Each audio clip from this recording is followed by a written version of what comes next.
সেনাপতি, আমি একটা বিষয় নিয়ে গভীর চিন্তায় আছি। মহারাজ, রাজ্যের কোনো সমস্যা আমি অর্ডার দিলেই মিটানো যাবে।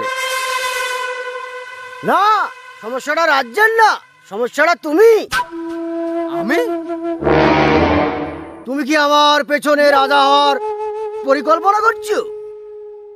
মহারাজ, আমি তো এখনো নিজের ঘরেই সেনাপতি হতে পারিনি।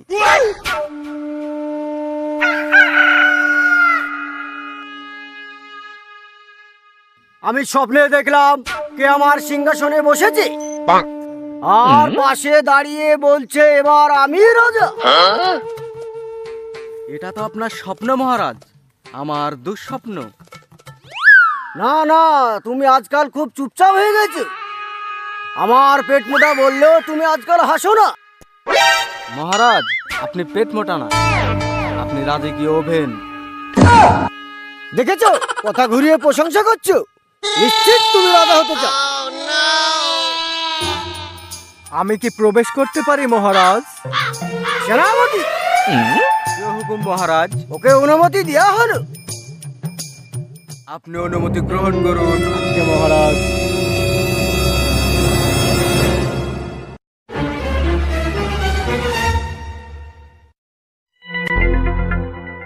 এই খাবারে একটু অদ্ভুত স্বাদ। তুমি কি দুঃখ পুষে বিষ মিশাও?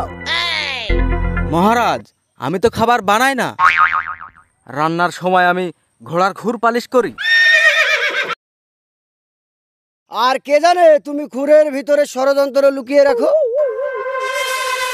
তুমি কি আমার ঘুমের সময় রাজ্য চালাতে চাও? মহারাজ, আমি তো ঘুমাই না, আপনার নাক ডাকার শব্দে যুদ্ধের দামামা মনে হয়। তাহলে তুমি কিছুতে ঘাবড়াও না কেন? কারণ আপনি যেখানে রাজত্ব করুন, আমি থাকবোই আপনার পেছনে মহারাজ। সেই তো, পেছনে থাকবে মানে পেছনেই রাজ্য দখল করবে। ঠিক আছে সেনাপতি, আমি পরীক্ষা নিচ্ছি না। যদি তুমি সত্যিই রাজা হতে চাইতে এতক্ষণে তুমি পাল্টি খেয়ে ফেলতে। মহারাজ, আমি কখনোই রাজা হতে চাইনি। তবে একটা কথা বলো। জি মহারাজ।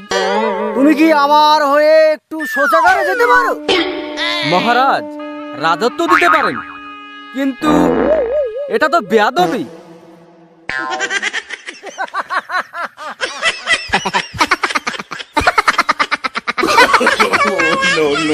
no.